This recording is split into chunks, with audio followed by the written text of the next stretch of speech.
Hamza Fadi. Parce que nous allons attaquer tout de suite le thème de ce soir. Vous apprenez que votre ami a essayé d'abuser de votre fille de 16 ans chez vous. Comment gérez-vous la situation? C'est vraiment très difficile à vivre et je sais qu'il y a des parents qui vivent ça et qui ne savent pas toujours comment s'en sortir parce qu'il n'y a pas que vous, il y a aussi la jeune fille. Il faut savoir comment gérer l'ami. On a l'ami d'un côté, soi-disant, hein, l'ami, et on a de l'autre sa propre fille qui a failli se faire abuser, mais c'est déjà la mauvaise intention qui prend le dessus. Oui. Voilà. Alors on va commencer par toi. Bon, la question est un peu ambiguë. Bon, c'est en français que je suis qu'à la télé. Non, ambigu, c'est-à-dire ça ne veut pas dire, ça ne se dit pas en français. Ça se dit, mais ça veut dire. Bon, je suis suivi, bon, ça va, laissez ce que j'ai commencé. Laissez le mot ambigu, d'accord. Bref, ce que je veux dire, c'est que si ça dépend aussi, parce que après, si c'est que j'ai découvert par moi-même, oui, c'est autre chose. Je ne vais même pas dire comment elle va réagir, parce que bon, ce sera spontané. Et je crois qu'il y aura un meurtre. Mais quand on parle de réaction, on parle de réaction à chaud et puis de réaction après. Oui, c'est ça que je dis que maintenant... À chaud, si c'est toi qui as découvert, tu ne peux pas dire comment tu vas réagir, voilà. Mais ça sera chaud. Voilà, ça sera très chaud. Et ensuite? Il ne sera pas intéressant pour les médias. Donc, après, si c'est qu'on m'a donné l'information, je vais prendre beaucoup de recul. Pourquoi? Souvent, vous avez une femme qui ne veut pas avoir un ami, qui n'aime pas un ami, qui estime que cet ami-là vous déroute et... qui peut utiliser tous les arguments pour vous éloigner. Même ce type d'argument qui met mal en bas. Comment ça peut germer? Souvent, les gens sont capables de plus que ça. S'il s'agit de se débarrasser de quelqu'un, si c'est que la personne a utilisé tous les moyens... Non, là, c'est pas les gens, c'est ton épouse. Oui, je dis que c'est possible. Ah bon, hein? Oui, c'est aussi possible. Maintenant, ce que je fais, c'est que si j'ai une information pareille, c'est qui est sûr. Non, nous, la question, hein, c'est que vous apprenez que votre... Donc, on me dit que c'est vrai. Il n'y a pas que si c'est faux. Vraiment, ne sort pas du débat. Notre relation, ça veut dire que notre relation s'arrête. D'accord. Ça s'arrête tout de suite. Et ensuite, on s'éloigne. Comment vous gérez la suite? D'accord, tu as éloigné l'ami. Ensuite? Non, j'ai éloigné l'ami, il a essayé. Essayer veut dire que... ça n'a pas marché. Maintenant, essayez même comment? Draguer... Abuser qu'il a forcé, vous voulez la déshabiller. Oui, essayer d'abuser. Ça veut dire qu'il y a eu des... Il a essayé oui. Non, il y a été aussi. Mais abuser, c'est quoi? Mais ça, c'est un truc qui... On a dit, c'est-à-dire qu'on ne peut pas dire viol parce qu'il n'est pas allé jusqu'au bout. Mais ça veut dire que ça a passé par le commissariat. D'accord. Il n'y a pas de demi-mesure. Commissariat, ça dit que... Commissariat, l'amitié arrêtée. L'amitié arrêtée tout de suite. Et c'est tout. Ça va? Oui. D'accord. Si je veux respecter les lois d'ailleurs, je ne peux pas dire à la télé. Ernestine. Bon, moi j'aimerais bien qu'on revienne sur le sujet un peu pour comprendre. Donc mon ami a essayé d'abuser ma propre fille chez moi. Chez toi, oui. Dans ma propre maison. Parce que les tontons viennent à la maison, oui. Ok, d'accord. Alors principalement et sincèrement, sur le coup, je ne vais pas m'affoler si d'ailleurs je l'apprends de ma fille. Donc elle vient toute traumatisée, me dit Anna, maman, voilà, elle m'explique la situation. Je la fais asseoir, on discute. J'essaie d'établir vraiment la véracité des faits, de voir comment ça s'est passé et de la consoler surtout, d'essayer de faire en sorte qu'elle ne soit pas beaucoup plus traumatisée qu'elle n'y paraît. Ça. D'accord. Donc je la rassure et je lui dis ok, je vais régler ça moi-même. Et personnellement, je fais ma petite enquête. De mon côté, très subtilement. Et comme tu l'as dit, si j'apprends que c'est vrai. Non, c'est déjà vrai. Non, on n'est pas au niveau de si. Non, et je ne sais pas pourquoi vous voulez mettre des si. Bon, c'est déjà vrai, là. Parce qu'en fait, c'est mon ami, je ne sais pas comment. C'est ça, c'est pour ça qu'on pose le problème, parce que c'est difficile. Non, mais bon, ok, comme c'est vrai, honnêtement, je vais le confronter, les baffes partout, les plaintes, je bavarde, les mamans elles bavardent beaucoup. Beaucoup, d'accord. Et ensuite, j'appelle mon mari, on appelle deux ongles, on le tape encore. Après, n'arrivez pas chez le marabout. Non, je rigole. Je porte plainte et vraiment, l'amitié, c'est terminé. C'est terminé. Joe. Donc moi, dans les propos de Black Oya, moi je retiens une petite chose. C'est que ça relève de l'imprévisible. Ça me rappelle un sujet en philosophie. Peut-on prévoir l'imprévisible? Ce qui est imprévisible, c'est quelque chose que vous ne pouvez pas imaginer, on ne peut pas entrevoir. Mais avec la vie qu'on mène aujourd'hui, on imagine beaucoup. Hein. On l'imagine beaucoup. Voilà, ça a donc, changé entre-temps. Hein. Avec un cerveau normal, même si vous essayez d'imaginer plein de situations, je ne suis pas sûr que vous soyez capable de penser que quelqu'un que vous considérez comme votre ami, donc qui est dans votre cercle de confiance, qui entre régulièrement dans votre intimité. Mais pour avoir déjà vu ça fait chez d'autres, ça te fait comprendre que ça peut t'arriver. Tu ne peux pas prévoir. Non, tu peux pas On n'a pas dit de prévoir. Non, tu peux prévoir. Non, ce qu'on peut prévoir, ce qu'on peut prévoir. Tu ne prévois pas. On n'a pas dit qu'on prévoyait. C'est pas ça le sujet. Ne changez pas le sujet. On a dit qu'est-ce que vous faites. Justement, comment vous allez gérer la situation? Je dis dans ce cas de figure, pour nous, je dis pour moi par exemple, ce serait me demander de prévoir l'imprévisible. Et moi, je serais comme Black Oya. Non, fais comme s'il y a quelqu'un en face qui vit la situation et tu veux l'aider. Je ne peux pas savoir avant comment je vais réagir. Autrement que de dire que, comme il a dit, que c'est des choses qu'on ne peut pas dire à la télé. Point non, final. mais pour dire, maintenant, si quelqu'un est dans la situation en ce moment, tu lui dis quoi? Ah non, mais c'est politiquement correct. Non, oui, voilà, tu lui dis quoi?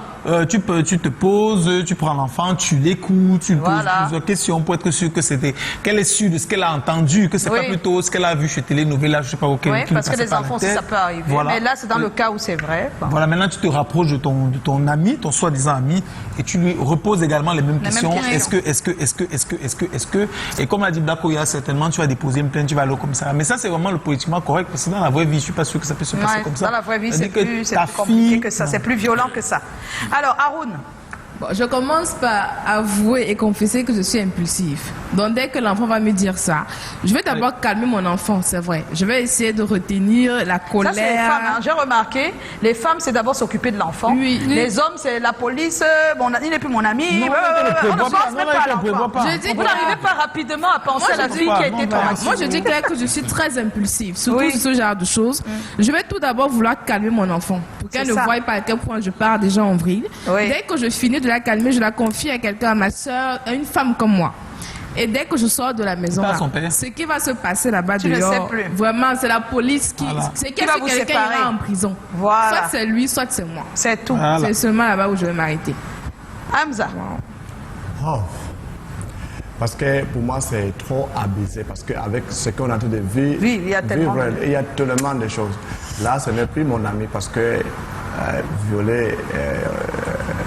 je pense quand vous dites les hommes, ce n'est plus mon ami, c'est-à-dire que vous savez qu'il n'est plus votre ami, vous réagissez comment avec lui? T'as dit, vous ne lui parlez plus, vous faites quoi? Parce que nous, les femmes, quand on dit que ce n'est plus mon ami, on ne se parle pas. C'est clair. Mais vous... Est-ce qu'on sait d'un inconnu qui a posé un acte?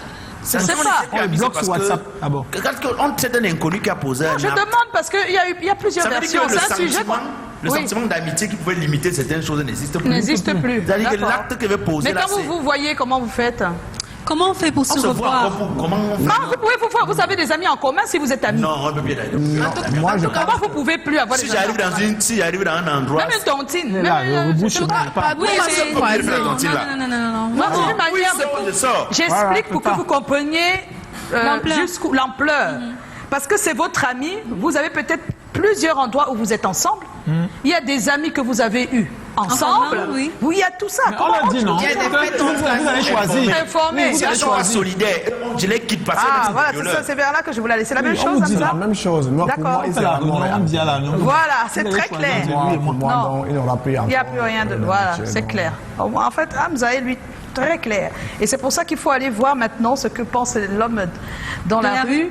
Voilà, les femmes aussi, hein, naturellement. Et puis on aura nos deux experts. Il y a Clarence Yongo, défenseur des droits de femmes, et Maurice Somo, psychosociologue.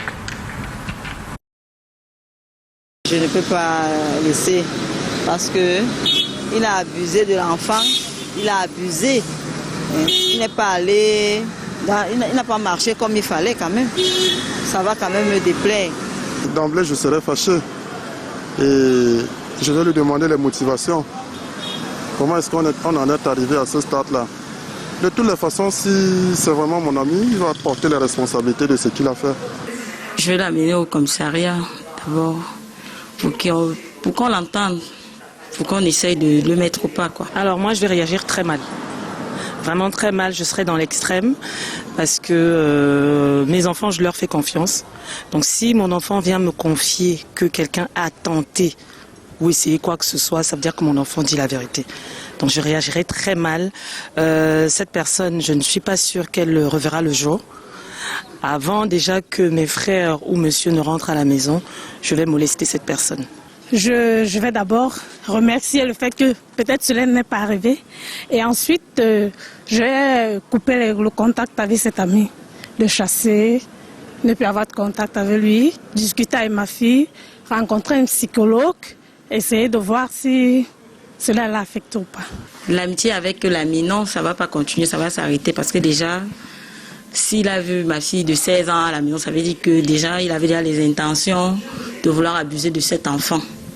Et peut-être l'enfant, comme les enfants grandissent un peu et se développent et on peut confondre la cible. Je suis petite comme ça, mais j'ai un peu de force. Donc je vais molester cette personne. Alors la première des choses, c'est d'écouter l'enfant. Je pense que l'écoute est la denrée que nous avons de moins en moins dans notre société. On a toujours tendance à condamner sans écouter. Et parfois, certains parents ne veulent même pas savoir quelles sont les circonstances dans lesquelles l'enfant a été victime d'abus. Donc la première des choses, c'est vraiment l'écoute et de croire en ce que l'enfant dit.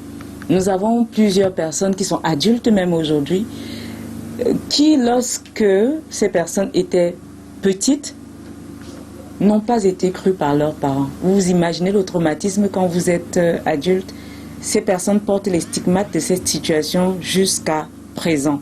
Donc c'est de dire à l'enfant, on te croit, on t'écoute. Apporter du réconfort à cet enfant, parce que c'est capital, c'est de savoir que l'enfant est accompagné. Parce que quand il est seul, évidemment, il peut faire des choses que vous ne pouviez vous imaginer. Vous savez, dans notre contexte aujourd'hui, les enfants peuvent agir sans que nous ne sachions comment le pire est arrivé. Donc c'est vraiment de soutenir, éviter de traiter l'enfant différemment. Et au final, je pense de discuter à l'enfant pour que cet enfant comprenne que ce n'est pas de sa faute. Donc c'est de vraiment déposer une plainte et éloigner au maximum cette personne de son enfant. Et je pense que la chose ultime à faire, peut-être ce sera dans la prochaine question, mais ne pas oublier d'amener cet enfant chez un spécialiste qui va l'accompagner, notamment un psychologue et bien évidemment tous les spécialistes qui sont capables de l'accompagner.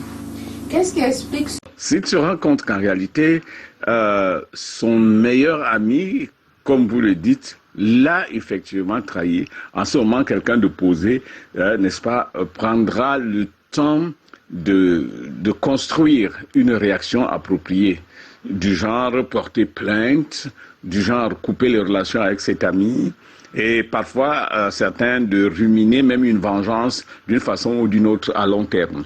Mais si c'est quelqu'un d'assez épidermique, il voudra régler le problème tout de suite. C'est-à-dire qu'il voudra aller vers cet ami, s'en prendre à lui et au besoin le brutaliser, le violenter si cela est possible. Il y a des situations où le parent dira « je suis sûr que ma fille l'a bien cherché ». Alors en fonction de cela, ou si la relation avec la fille est conflictuelle, il dira par exemple « c'est bien fait pour elle ». Et il continuera simplement sa relation avec son ami comme s'il ne s'était rien passé. Comme recommandation ici, nous allons simplement demander aux parents de faire preuve de beaucoup de retenue face à une situation comme celle-là. Et la bonne attitude consiste d'abord à essayer de comprendre ce qui s'est passé exactement, si vous voulez, d'établir les faits tels qu'ils se sont véritablement déroulés afin de prendre la décision la plus appropriée possible. Eh oui, faites attention, retenez-vous. C'est net ce que je dis. Hein. Pas dans la violence, s'il vous plaît. Pas dans la violence. Et surtout, pensez d'abord à l'enfant avant d'aller faire le reste. C'est pour ça que c'est le sondage nous dit que beaucoup ont dit qu'ils vont arrêter l'amitié. Ça, c'est 70% des personnes. Et puis d'autres, plainte, ils portent plainte à 30%. Par contre, on vous l'a dit, les recommandations, c'est le psychologue pour l'enfant. Un spécialiste parce que vous tout seul, vous ne pouvez pas être sûr si l'enfant est traumatisé ou pas. Donc il faut, après avoir discuté avec l'enfant, l'accompagner avec un psychologue. Et puis n'agissez pas dans la précipitation avec les violences, s'il vous plaît, sinon vous devenez violent vous-même. J'ai mon voisin qui me demandait hier qu'on trouve un psychologue où. Non, mais c'est facile aujourd'hui. Même en tapant psychologue, tu vas l'aider, non? Les gens ne savent pas. Non, comme ils trouvent le gynécologue, ils vont trouver le psychologue. S'ils vont à l'hôpital. Ok, d'accord. Merci, on était en compagnie d'Hamza Fakir. Depuis Garoua, on te souhaite le meilleur. Tu as un parcours inspirant et sincèrement, bravo. On espère naturellement que ça va bien se passer en septembre pour tes 2 événements en un. On parle notamment de la Garoua Fashion Week et de Top Model Sahel. Ensemble en septembre. Et la conférence de presse, c'est vendredi pour l'occasion. On n'oublie pas qu'à partir du mois de mai, tu lances les castings dans le Grand Nord. Inch'Allah. Inch'Allah, voilà. Merci Hamza, merci à vous. Bon début de semaine, portez-vous bien. On se retrouve demain, 17h. Merci à toute l'équipe. Ciao, ciao. Et surtout, pas d'excès. Ciao.